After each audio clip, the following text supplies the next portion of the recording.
Good morning from my art studio. This is another open studio video session. I've got my coffee. It's my birthday. Yay! And I wanted to share what I'm working on this morning. I'm going to take a sip of coffee. I love coffee. I am working on another of my deconstructed, reconstructed books. If you watched my last video, this is a new series that is a mix of textiles and threads and fibers and mark making. It's a continuation of the fabric meditation books that I've been making for a few years, and they feel like I'm still trying to figure it out. I'm like, are they fabric meditation books? Are they something different? I'm not totally sure, but I know this theme of deconstructing and reconstructing is sticking with me. So I'm working on another book this morning. This is the book I shared in the last video that's still evolving, hanging out with me. So this I'll share, just give you a little tour of what I'm doing. I've always got my journal next to me, write little notes. Often when I'm working with textiles, with stitching, especially, not so much with paint and collage with papers, but when I'm doing textile work and stitching, I find as my hands are moving, I'm reflecting so much and contemplating and feeling that I will pause and write something and then come back and stitch and then pause and write something, and they really weave together. So here I've got another book that I had made of, I don't know, they were just sort of like little textile doodles, sort of. And last night I decided to cut the book apart. So it was bound like this, and this was the cover. This is this incredible textile from Peru that I found. Let me show you what the front looked like. Look like this. Isn't that amazing? Oh my gosh. I love it.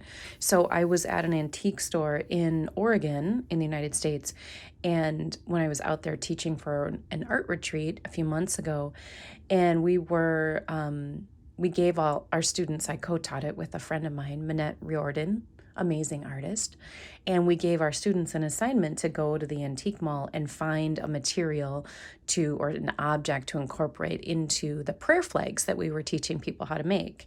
And I absolutely love antique stores, so I walked in and my eyes were like a magnet to this one booth, and I found this bracelet I love. And I see this wall hanging. It was folded up, but it was black. It had beads, and my eyes, I just loved it. My eyes went right to it. I loved how weathered the edges were. And it was in a case, and I asked to see it, and I held it, and I was like, oh my God, so beautiful. So beautiful. And it was about, I don't know, that big-ish. So I took it back to the place we were hosting the retreat, and I sat with it, and I decided to unpick it. So I sat on the couch as we were chatting and having a lovely time, and there were multiple pieces like this on a black backing and long beads, and I just carefully unpicked everything and ended up with these beautiful strips. And when I flipped it over, I loved how that stitching on the back looks, that pattern and the colors. And I ended up taking apart one of them and taking this whole piece off and using that for something else. I love it. I love that it connects to the culture in Peru and the artists who made this, and the beautiful, beautiful connection there. And so I took a piece of this and I stitched it down on the reverse and used couching or applique with this beautiful naturally dyed red thread that I got from Maiwa, I'm not sure, Maiwa in Canada. It's a beautiful linen thread, one of my favorites. So I stitched that down, and I'm still liking that. But then Dun, dun, dun, dun. Let me show you. At the moment, this book structure is looking like this. So this folds in, and then that. Oh, yeah, baby. I love that. I love this line. This is from a blanket, a big blanket that my friend gave me as a gift. And last night I decided that I wanted to cut it up and use it to make a book. I love that it is just so comforting and connected to our dear friendship. And all of these books right now are exploring for me the sense of comfort and safety and reassurance and memory in these textiles. And some of them are personal, like this blanket, and then some are not personal, like I didn't make it, but it has a personal connection.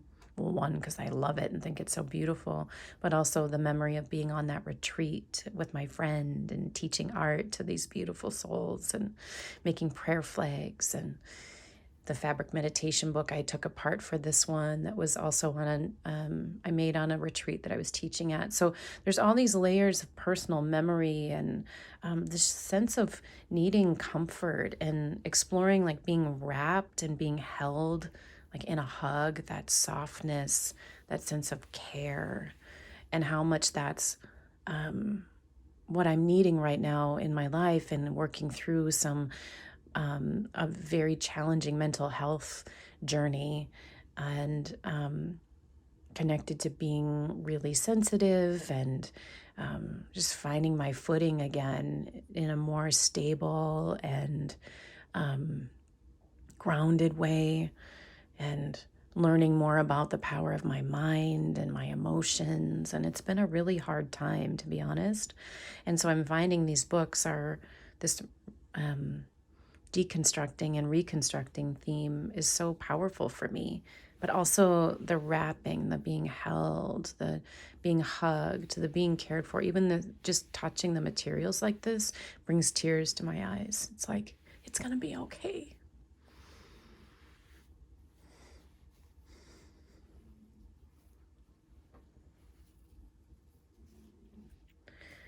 Whew. That's what I love about art. It's so personal.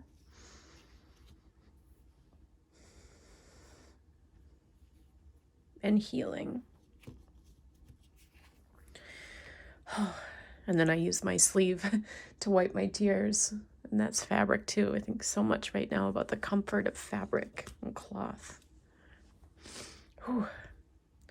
So this book at the moment is opening like this. Then I like these layers. I'm not sure. It might go like this. That's a scrap from a bandana I've worn on my head many times in the last few years. Often seeing friends or doing Reiki or massage sessions. I'm a Reiki practitioner and a massage therapist too. And so this carries the memories of healing touch and just healing in general and joy. And I love how the colors are playing. And this is indigo dyed and block printed from India. So I'm not sure. I'm liking that there. And I'm trying to decide if I want this to fold up. And then that could fold up, and maybe something on the back. This is how these books emerge for me. I sit and ponder and touch and look. I feel like I want to fray that edge a little bit. I think I'm going to do that. This is one of my favorite techniques with fabric. There's a momogashi, I think that's what it's called. Japanese technique of, I think it's Japanese, rolling paper to manipulate it, to soften it and to weather it. I love doing this with fabric. It feels like rolling like cookies, cookie dough. It's really nice feeling, sensation in my hands, like a little massage. But then it softens the fabric, especially this is linen. I just love how it frays the edges and gives it a little more depth and connection to my body and touch.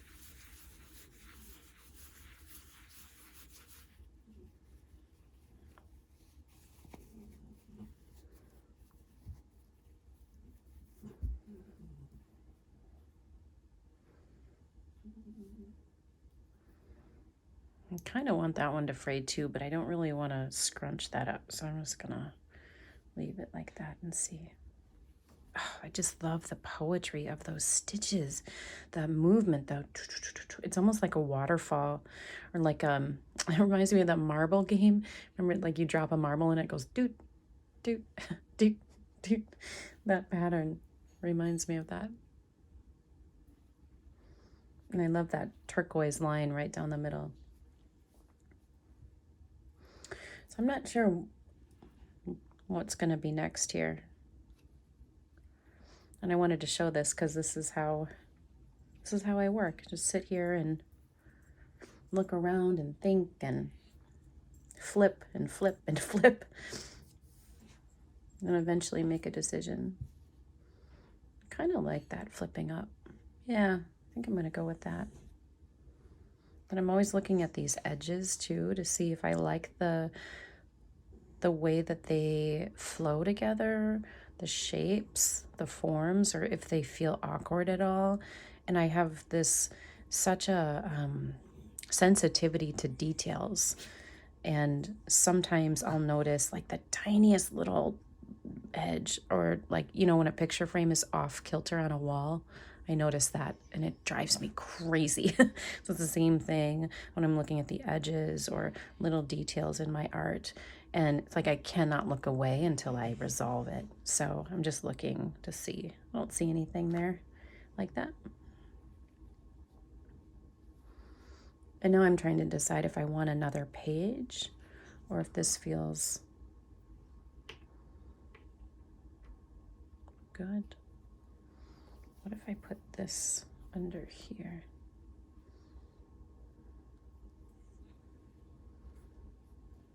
No, too much. Too much of the same.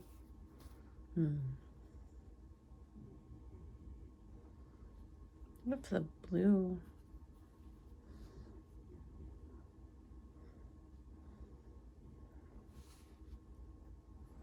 No, I like the blue on the black and white. Yeah, I like that.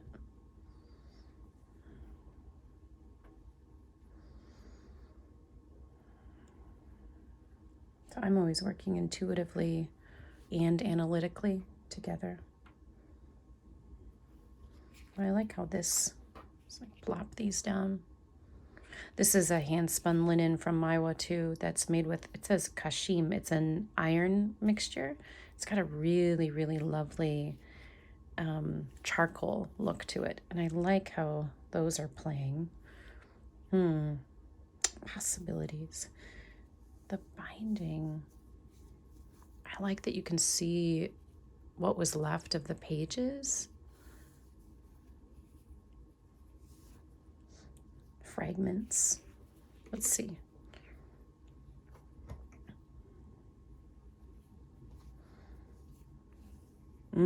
I like that. Yeah, that's a possibility. I even like how it extends off the edges. I might go with that.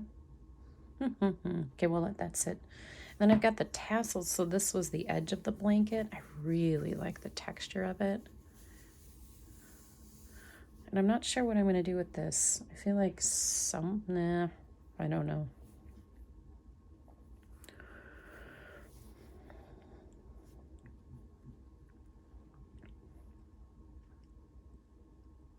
I love how much art making is, like, for me, this empowerment of making decisions for myself and being in the mush of uncertainty and not knowing what I want to do, or having clarity that I know what I want to do in another moment. And it's such a strength builder for me for the rest of my life. And I just love that. I kind of like this on the bottom. Nah, I'm gonna leave it be. Okay, let me show you what else I'm working on. This is a little bit of mud cloth. I was kind of playing with, No. All right, this just needs to sit. I have this other amazing yarn. I've had this little ball of yarn. It was much bigger for about 16 years. I bought it in Hawaii when I went there on a photography workshop. I used to be a photographer many years ago, and it's stuck with me. It's so precious to me, and I've used little bits in different art projects over the years, and I just love the texture of it. I don't know if you can really see. It's like super, I think it's hemp maybe. I love it. And so I pulled it out last night. I like how it looks on here. Let me pull that closer on there. I'm liking this red, black, and white. So this may be, I don't know. So I try to predict, and I'm like, I'm not sure. It doesn't really work with that. I could do a wrap around. Let's toss it down and see what happens. No.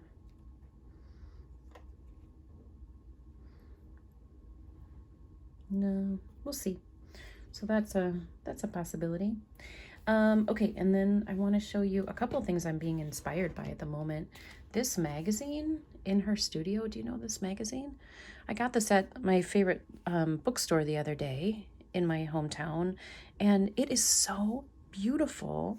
I've seen it before, and I love that it's all artists. Like they're like glimpses into their studio and their practice. Like it's so, I like that. This wall mural with this hand. Oh, I don't know if that's written on the picture. Oh yeah, it kind of looked like it was like a wall mural. Oh, anyway, this is just so inspiring. Like, look at all that beautiful stuff. I love the color of that chair. Oh my gosh. If I could just crawl through these pictures and wander around in the art studios, like, look at all that. Oh, when I was a photographer, I got to photograph some artists in their spaces, and I absolutely loved it. Just seeing all the little details. I would go into, people's homes too and do family photo sessions. And I always loved getting to see how people live and what people gather and their pictures and, the things that they think are beautiful. I just love it. This is really inspiring to me right now. I haven't read it. I just flipped through it. Look how beautiful those are.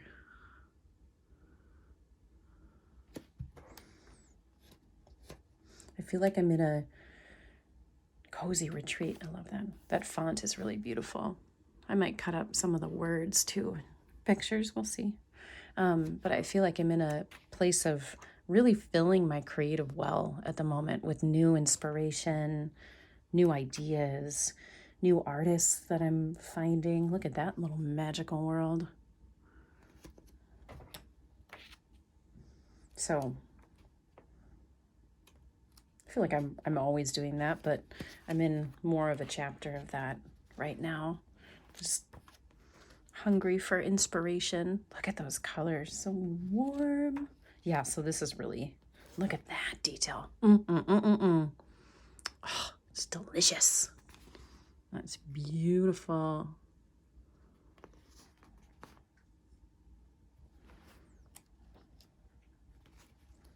Her beautiful smile. I'm just loving it.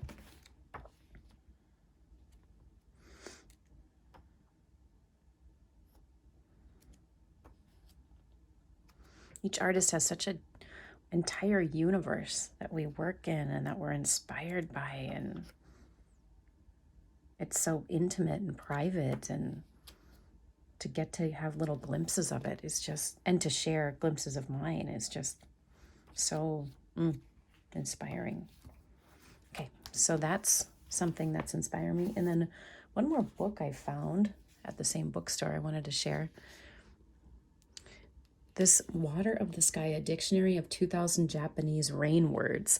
When I read that, I was like, what? I love language. I love Japanese culture. I have so many Japanese textiles that I've worked with. Like, this is a vintage Japanese heel guard I read that was used by farmers, and I cut it up. It was in a long strip, and I made this little book.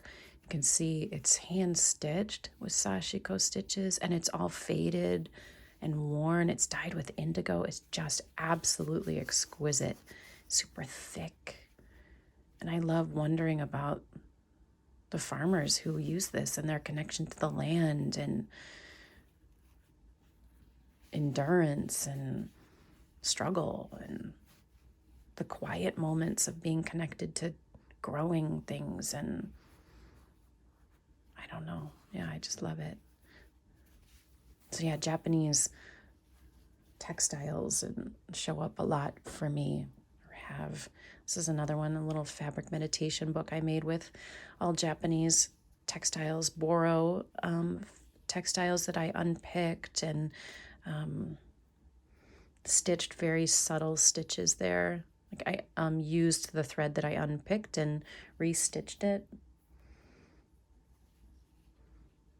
And that's Japanese sashiko thread that's hand dyed with persimmon. I love the tone of it. A little stone I found, and shibori, vintage shibori fabric from Japan. Little stitches I did. I just love just love it. A little lotus seed bead that I attached here that you can interact with. A little meditative, calming moment. So this is, well, yeah, last page I'll share. So I did all those little running stitches and then planted that little lotus seed right in the middle. And I love the combination of that. Feels like concentric circles, or when you drop a stone in water. But then it also has what feels like rain, actually. I didn't think about that, like rain falling. So I love Japanese parts of Japanese culture and Japanese language, and Reiki comes from Japan, and my family has connections to Japan. And so this book, like, it is so beautiful. Look at these paintings. And it says, like, elegant and quiet rain. Sowo furu. I'm not sure how you say it in Japan, but it means elegant and quiet rain. Not so dark indigo.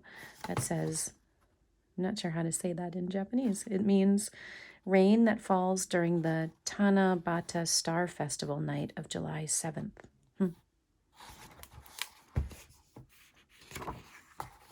Look at that. Oh my gosh. It's so beautiful and subtle.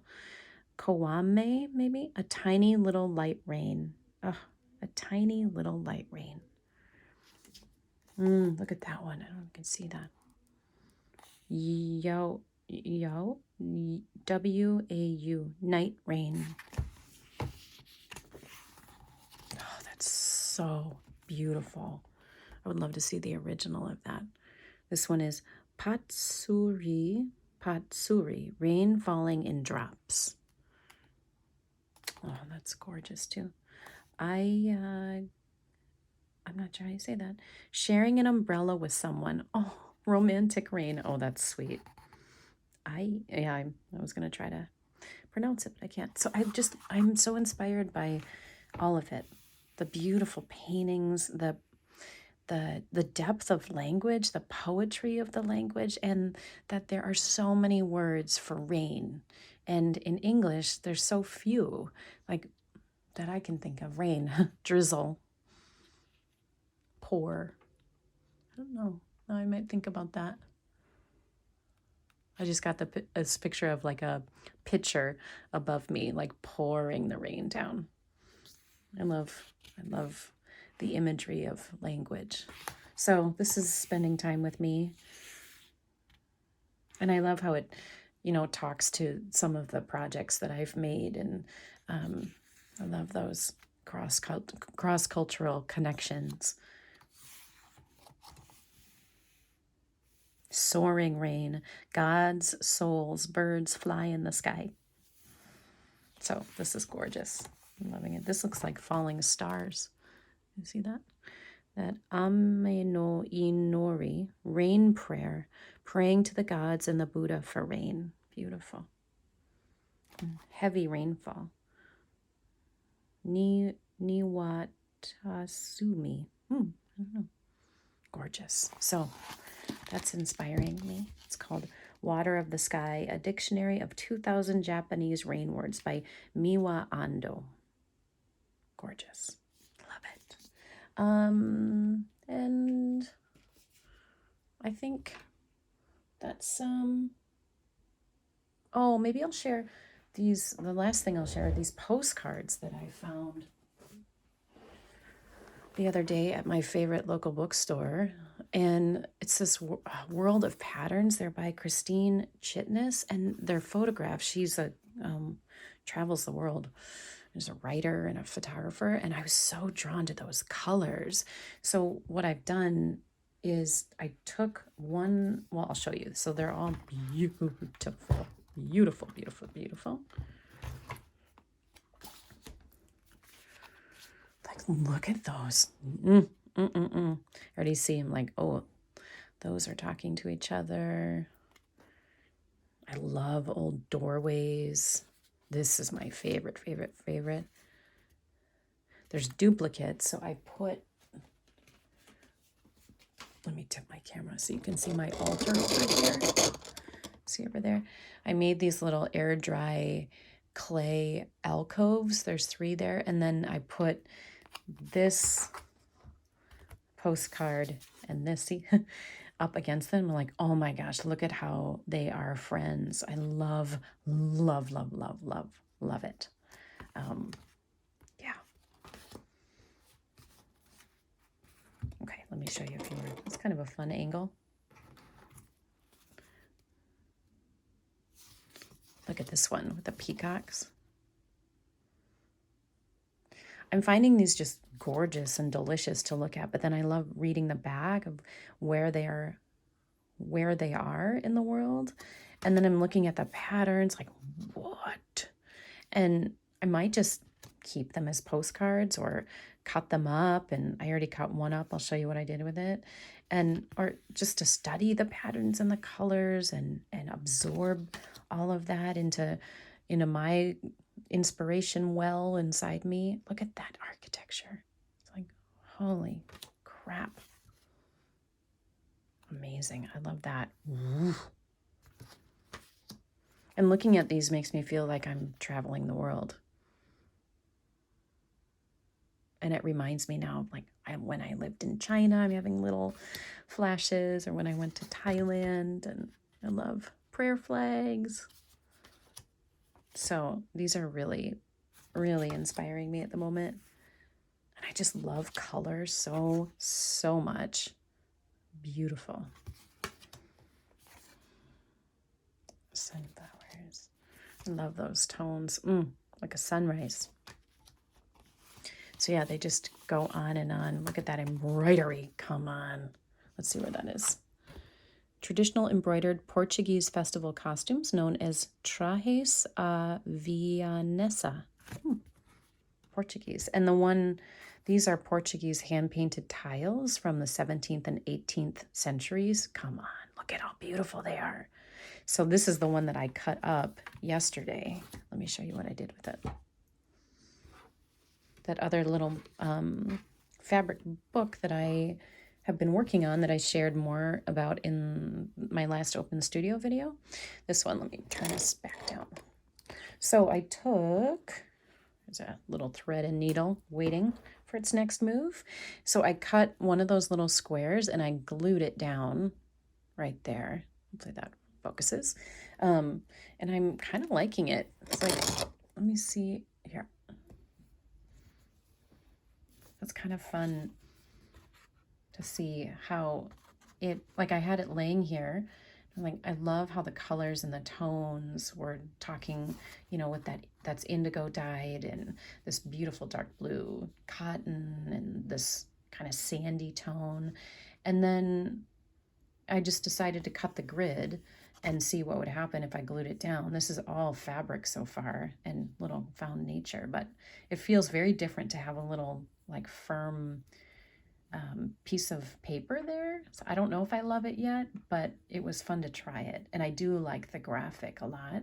And I love that it connects, now it weaves in some of Portugal into this book. And I love collaborating with other artists in that way and thinking of it as a collaboration, because it really is, you know, and whoever took the time and the lineage, the heritage of these hand-painted tiles are so exquisite, and to connect and just honor that and enjoy it and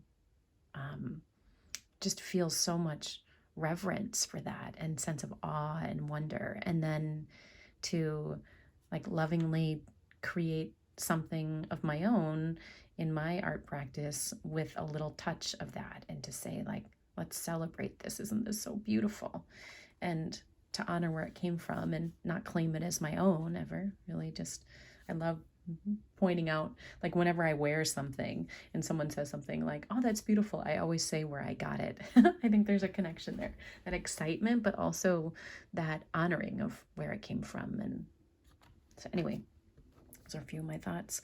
So at the moment, this book is, it's gonna go like that. Again, this is that hug energy, tucking things together, holding them safely, feeling warm and cozy.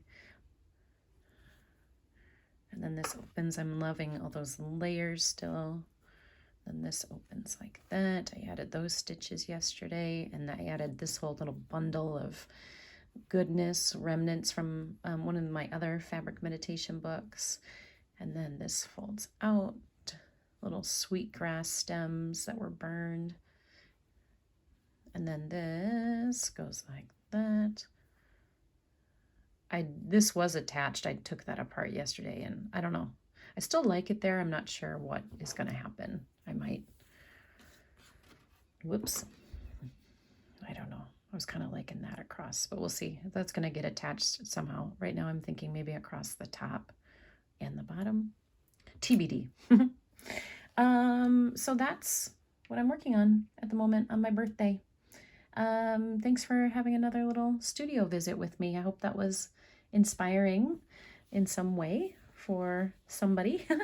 Thanks for watching. Let me know if you have any questions or you want to share anything. Look at all that delicious. Throw that there. Tassels. I don't know. Those might want to be part of the book somehow. It's like I kind of like them and I kind of don't.